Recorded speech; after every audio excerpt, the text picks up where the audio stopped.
Hello everyone, welcome back to Why Write. Today I will cover development by summary and quotation. I will also cover development by paraphrase. Our objective today is for me to explain what these are and also to demonstrate how to utilize them within your text. This presentation was developed from reading 1.9 in your textbook Why Write, second edition. And the reading was written by William Murdick. This reading was handpicked by myself because I like the way that the author gives practical examples and explanations. I don't think it's over-explained, so it's straight to the point, and I love material like that because that's how I am. I want to leave all of the fluff out unless it's just absolutely necessary. All right, so let's get started. All right, so what is a summary? I know you hear this all the time, and you've probably been asked several times to summarize. Well, a summary involves putting the ideas into your own words. And I've emphasized main ideas only because a summary and paraphrase can sound similar as it relates to the usage of it, right? The summary is a shortened version of the original text. However, what all three have in common, which summary, paraphrase, and quoting, they all have in common that you must attribute the summarized, paraphrase, and quoted material to the original source. Also, what they all have in common is that you should be aware of plagiarism. You will see this over and over again on each slide as I explain the difference between summary, quoting, and paraphrasing. So keep in mind, summarizing means that you are placing the main ideas into your own words only. I like to tell students the way that you remember summary is that once you read or you watch something, if you can then explain to someone in your own words what you learned or you got from it, then you basically created a summary. All right, so the book explains that there are two types of summaries. There's a complete summary, which means that you will summarize the entire text and you will cover all of the main points and main ideas that the author makes. A selective summary is something that you will use more often as it relates to your research. You will only summarize a part or parts of a text that is relevant to your essay only. Now, this is helpful to explain to students a step-by-step process of summarizing. So what you want to do, I tell students to be an active reader.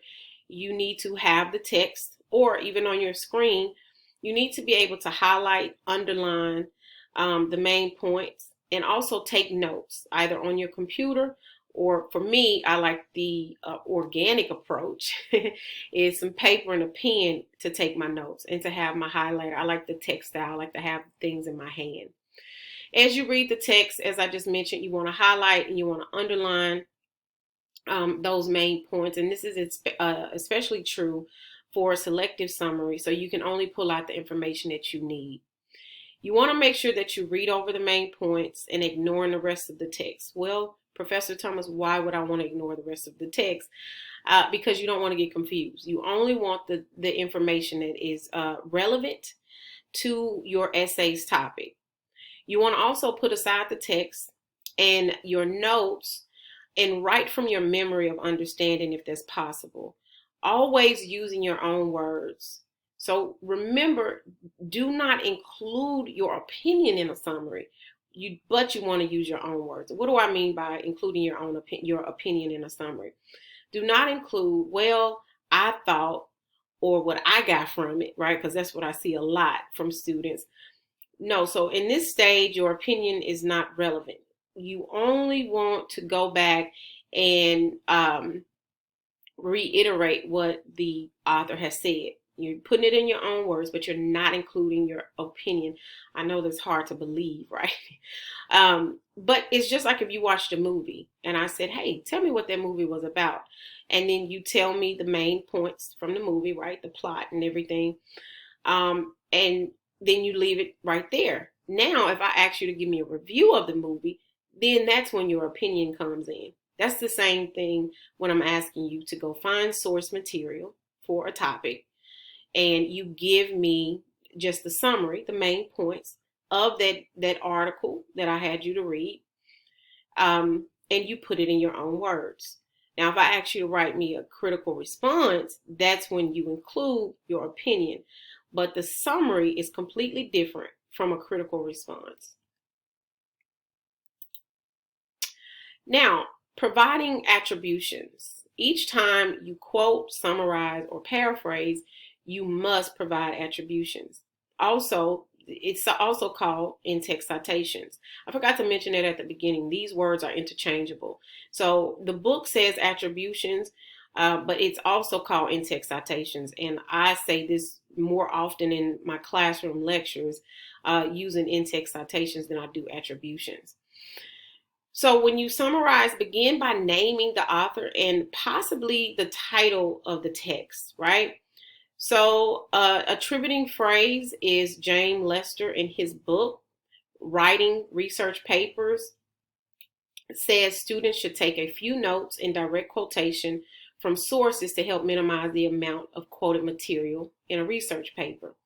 And as you can see, I've emphasized the attributing phrase, which basically is the James Lester in his book, right? And then I have red quotation marks around the title.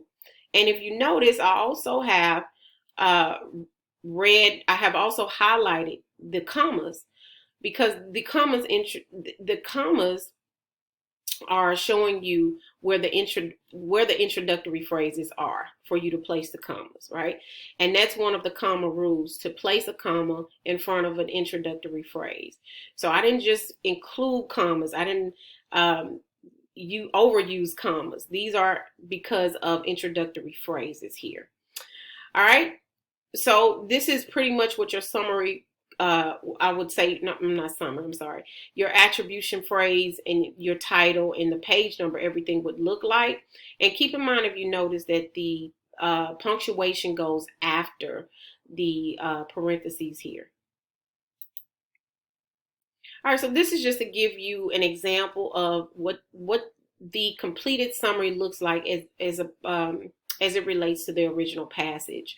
So students frequently overuse direct quotation and taking notes, and as a result, they overuse quotations in the final research paper. Now, this is a teachable moment here. Why do I have brackets around research? Let me see if you can answer that before I give you the answer. All right, because I've added a word here. Anytime you add a word to an original passage or you delete it, and we're going to look at that example as well, you have to place the brackets. If you delete it, you would have to place the brackets with 3 dots, right? So I added the word research so that this could be clear about what I'm talking about, right? So let me start over. Students frequently overuse direct quotation and taking notes, and as a result, they overuse quotations in the final research paper. Probably only about 10% of your final manuscript should appear as directly quoted matter. Therefore, you should strive to limit the amount of exact transcribing of the source materials while taking notes. Now, this is the original passage. Everything is listed here for you. Second edition from the textbook, the year it was published, and page numbers that it was taken from. And again, please note that I added a word, so I included the brackets. Now, this is the completed summary. Students should take just a few notes in direct quotation from sources to help minimize the amount of quoted material in a research paper. If you notice, the summary does not have quotation marks surrounding it. And also in the example before, the only quotation marks you found were the quotation marks around the title. So you will not include quotation marks in your summary. All right, so now let's talk about quoting. Quotation marks are used to indicate that you are presenting someone else's exact words. So the difference between the summary and the quotation marks is that you're not, in the quoting material, is that you're not taking someone's exact words. You're reading the source material and then you're putting it in your own words. Quotations, you're taking it verbatim, right? So it tells the reader that every word and every punctuation mark within the quotes is exactly as it appears in the original, unless otherwise indicated. If you're quoting what someone said as opposed to what they wrote, you will have to supply the appropriate punctuation. Again, be aware of plagiarism. So you have to make sure that you're attributing the author, the original source materials, author's name, and all of that, so that your reader knows where this comes from. I'm trying to stay away from my uhs.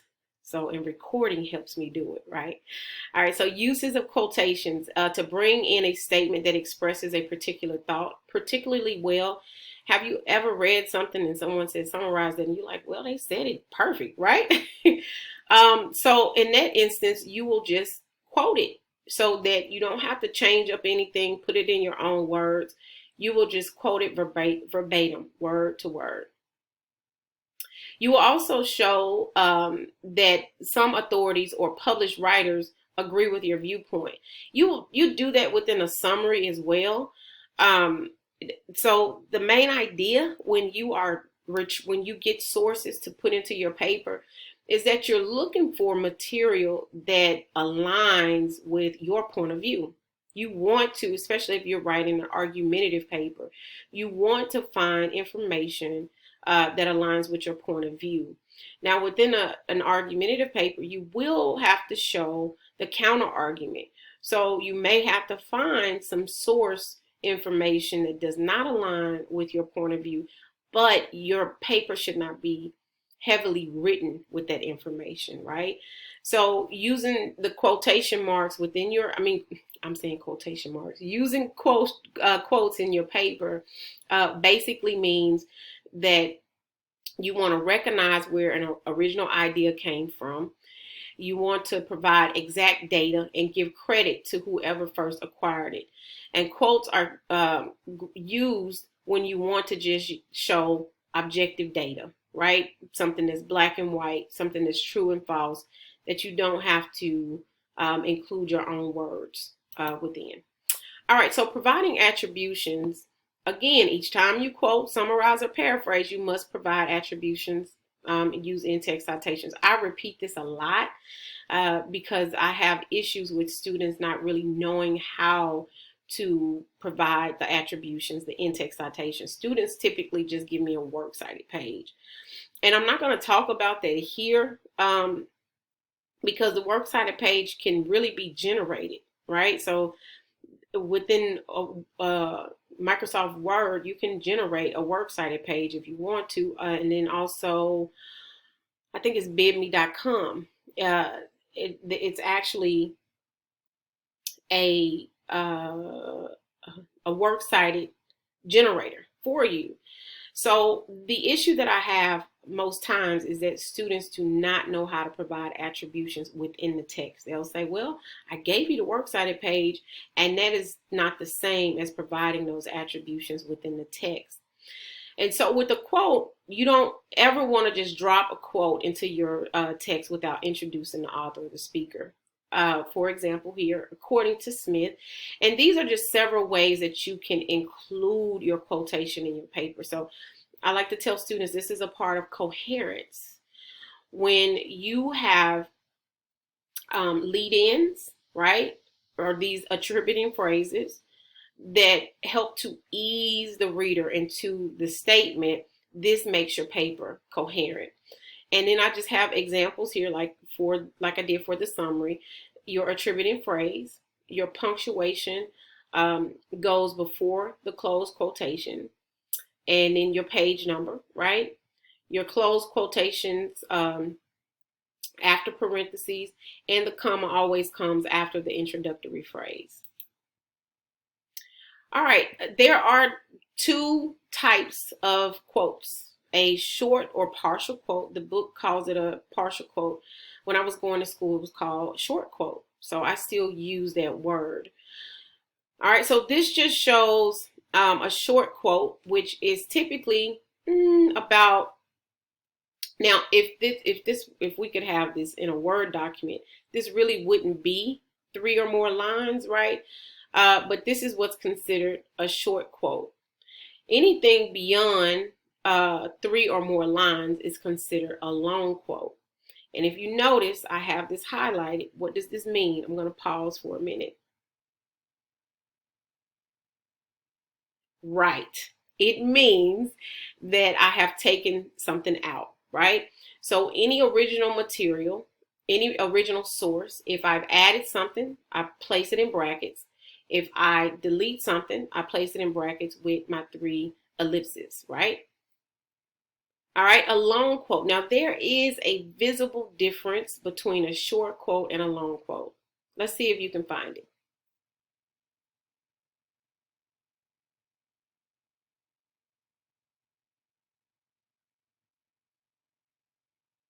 Okay, let's see if you were right. All right, so number 1, there are no quotation marks around the long quote, right? That's number 1. Number 2, the punctuation from a short quote and a long quote is different. The short quote, the punctuation is outside of the parentheses.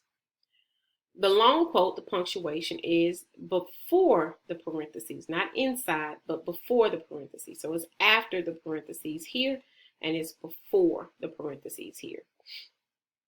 All right, what's another one? So the attributing phrase here, it just flows along with the text. The attributing phrase here, it's away from the text. It's disconnected, right? So this is what we also call a block quote. And I should have put that in parentheses as well, because you can hear those words interchangeable. It's a long quote and a block quote, because basically what you're doing, you're blocking information. You're blocking the quote from the rest of the text. Now, it still flows with the paper, because you have to have the attributing phrase or the in-text citation to make the connection. But anytime the source material, or I would say what you're taking from the source, is 3 or more lines, if it's longer, it's considered a long quote, and you have to block it from the rest of the text. Now, students love to use long quotes. Why? Because it takes up so much of your paper, and you're still quoting verbatim directly, even though the quotation marks are taken away. You do not change up the information, right? But long quotes are only helpful if, again, if you find information that is so good that it can't be taken out. So statistics, for example, if you need to include statistics and it takes up more than 3 lines, then you want to include that as a long quote. Or if the information is vital to the point that you're trying to make about your topic. All right, so paraphrasing. Paraphrasing is a line-by-line rendition of what the author said in a new form. So the difference between a summary and a paraphrase, the summary doesn't have to be line by line. It is just the main ideas restated in your own words. A paraphrase, it has to be line by line. Paraphrasing is difficult. When I first started paraphrasing in college, I was like, I don't know what this is. It was foreign because I did not learn it in high school. So it was very difficult to paraphrase, to really focus in on each paragraph and try to put it in my own words. And again, there were parts where I'm like, well, this author said it perfectly. What else can I say, right? How else can I say it? And in that instance, you can include quoted material in your paraphrasing, because paraphrasing is typically longer than the original. So it's a more detailed restatement than a summary. And the mental process required for successful paraphrasing helps you grasp the full meaning of the original. And it does. I learned a lot when I started paraphrasing. Again, if you take something verbatim, you just place quotation marks. So anytime you take anything verbatim, And that's within a summary too, but I would only suggest that you do that in a complete summary, not in a selective summary. A selective summary is pretty much short, right? You don't have to, it doesn't take a lot of effort, in my opinion, when you're doing a selective summary to put it in your own words. But a paraphrase and a complete summary, sometimes it takes more. And sometimes there's material there or words or phrases that you're like, I think we can just leave that. Just place quotation marks around it to show that it's verbatim. All right, a step-by-step process for paraphrasing. Reread the original material until you understand its full meaning. Set the original aside. Write your paraphrase on a note card if possible. Jot down a few words below your paraphrase to remind you later how you envision. And this is so important when you're writing research papers and argumentative papers that are sometimes 10 and 15 pages long. It is important to record the source information, where you got it, when you got it, highlight words and things, because you will forget as you're gathering all of this information. Use quotation marks to identify any unique terms or anything that you've borrowed exactly from the source. Record the source, including the page number, on your note card so that you can credit it easily if you decide to incorporate it. So this is another great idea, is to record the author's name, the title, where you retrieved it. So if you decide, okay, I am going to use this, you'll already have that information for your in-text citation and for your works cited page. All right, so providing attributions. Each time you quote, summarize, or paraphrase, again, you must provide attributions. I'm going to keep repeating this until you get it. You're going to go to sleep with this in your head. Use in-text citations. So again, those are interchangeable words, attributions, and in-text citations. All right, so when you paraphrase, begin by naming the author and possibly the title of the text. All right, so if you notice, this is the same author and text from when I used the summary, but there's something different. The summary is shorter and the paraphrase is longer, right? Aha! The original passage and a legitimate paraphrase. So if you remember from the slide before, the summary was a lot shorter than this, but the paraphrase is not, because we have to be more detailed. So that's the significant difference between the summary and the paraphrase. You don't place quotation marks around these two unless you're taking some material, words verbatim. Then you will place quotation marks around it. All right, so that's the end of this presentation. Now I encourage you to go practice by using the examples within your textbook or on your own as you prepare to write your research paper, your argumentative papers, or any other of the rhetorical modes, compare and contrast, process analysis. But typically students really need the practice for the summary, the paraphrase, and in quoting when you are writing essays that require source material. So any essay that requires source material, you need to know how to summarize properly, paraphrase properly, quote properly, and include those attributions for each one. All right, until next time.